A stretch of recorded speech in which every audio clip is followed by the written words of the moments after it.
Thank Thank you you. so Thanks, much. Pastor Joe. Really Yeah. appreciate it. First of all, thank you so much to the Covenant Church and our panelists, Pastor Rainey, Asma, Suhel.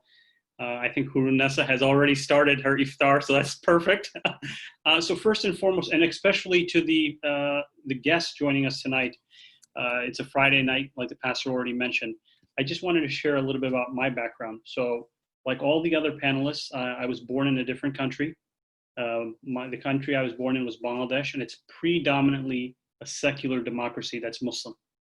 And despite being a secular democracy, my father came to this country because he wanted to express true freedom, and that's what he found in this country.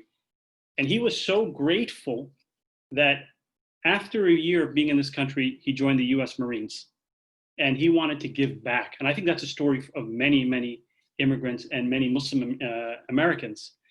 And one of the things that brought us to this type of event and these types of gatherings, what we've seen in the last few years is somehow the demonization of a community.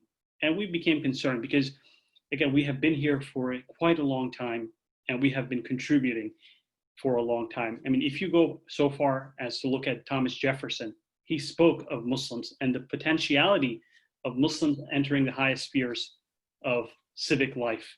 So when we look at that historic tradition, we were wondering as Muslims, and especially as Americans, what we can do to ensure the religious freedom of all Americans. What can we do?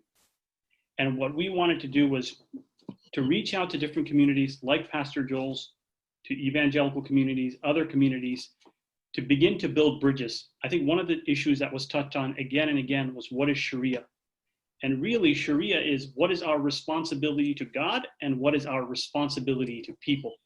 And that responsibility is for us to know one another and to serve a broader purpose. I know there are some details in which people sometimes get confused over, and I'm happy to engage in this conversation anytime. Everyone has my